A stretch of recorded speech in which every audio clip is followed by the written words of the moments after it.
Right. I'm a little bit more humanised now. I've eaten again.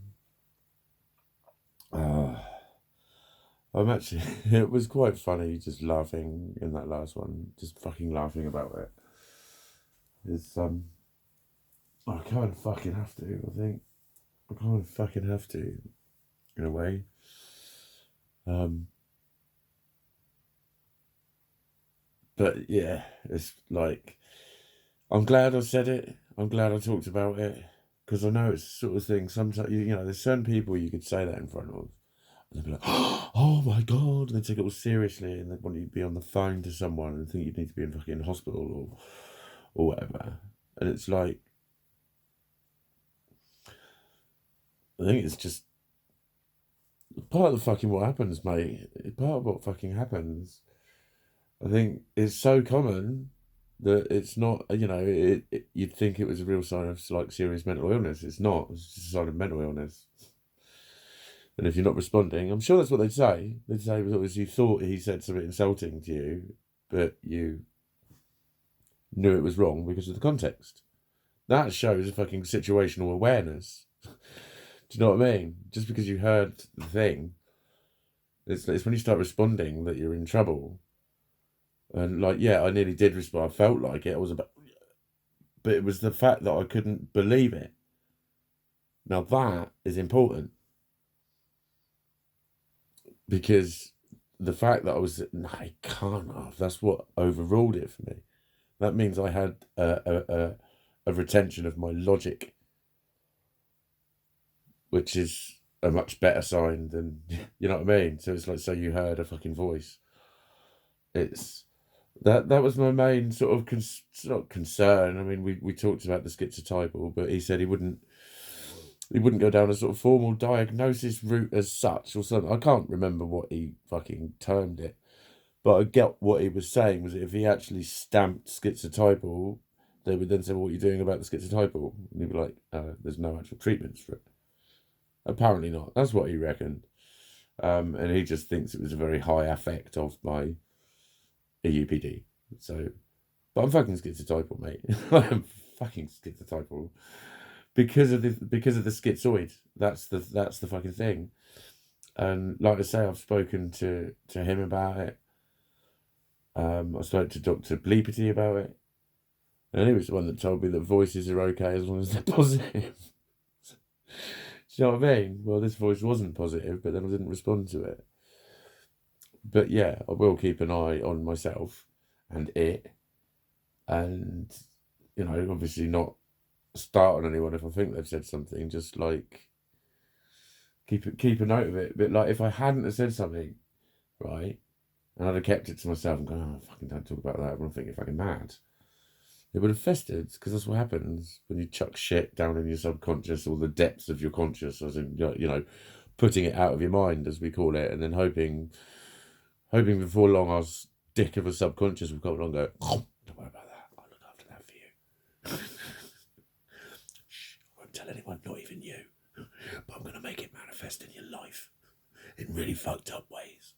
But it's all right, I got your back because I'm your subconscious. I'm on your side on this. It really works against you, your subconscious. It's a fucking dick. It's a total dick. But yeah, like I've just sort of normalised it of taking the power over it. It's like, yeah, something happened and it was a bit like, oh mate. And just take that as a sign of being a bit unsettled. I had an instant coping strategy, but get alone. Be back in the quiet space, be back in the quiet room. That's fine. That's looking after myself. That's fucking looking after myself is what that is. That's the way I see it. Um, you know, I'm not massively, massively, massively mentally ill. Not yet, anyway. But I know I'm quite high risk. I know well, not high risk as such, but like the sorts of questions that they ask about, paranoid delusions and and auditory hallucinations and psychosis and that. Well, I've had fucking full-on fucking group command hallucinations in the third person, and I've had large fucking, it's apparently most people will go through their lives hearing voices at least once, and there's lots of theories about the spirit world and all that sort of shit. And I hear voices quite a bit. Most of my spiritual stuff is more knowledges, inklings. I'm claircognizant. It's clear knowing. I just know shit. It's the coolest psychic ability ever. I know, and I don't know how I know. Even I don't know how I know, but I know. Trust me, I know. But yeah, voices. But if you've had like psychosis before, it's another diagnostic indicator of schizotypal, is that, history of psychosis. And yeah, they were drug and they were alcohol induced, but was sober when I had them. And that it's like that kind of thing. Like when I had an alcohol withdrawal fit, they were like, well, it's an alcohol withdrawal fit, clearly from your gamma GT reading, which was fucking in the thousands. And from your fucking, all sorts of shit, your fucking AFTs, ALTs, all of those were fucking deranged. Somebody said, I don't know how you're alive. When I was 31, I think I was. I don't know how you're alive. And I actually thought, for fuck's sake, can I just die? I don't want to be told I nearly died. I just feel like a fucking failure. That's what I felt at the time. That's what I felt. That's how much I wanted to fucking live at the time, mate. But if I fitted again within a year, then they had to, say there might be epilepsy. They can't definitely say it was an alcohol withdrawal fit. If if I had a diagnosis of epilepsy, they would have said it's an epileptic fit because they know of epilepsy. But basically, if I'd have fitted again within a year, I'd have had to have a brain scan, and I would be at, if you've ever had a alcohol withdrawal fit, you are slightly more at risk of having epilepsy because those fucking turmoils in the brain can damage it a little bit. And as we know, a little bit of damage can go quite a long way in a brain. It can have some quite fucking significant fucking phenomena can arise from a fucking, turn that one up a little bit, turn that one down a little bit. Oh, fuck me, it's in chaos. That's how finely tuned it is. And mine isn't. But so I heard fucking voices. I did something about it. I came home. I've had a sandwich. I've had my donuts. I've had my painkillers. I'm all right. I've made it. I made it to the end of the day. The clock made it to the end of the day, actually. I just came along for the ride. But yeah, here I am. It is the end of the day. And doing this has helped. Again, I'm so fucking blessed to have people watching these. Like, particularly yesterday's and today's.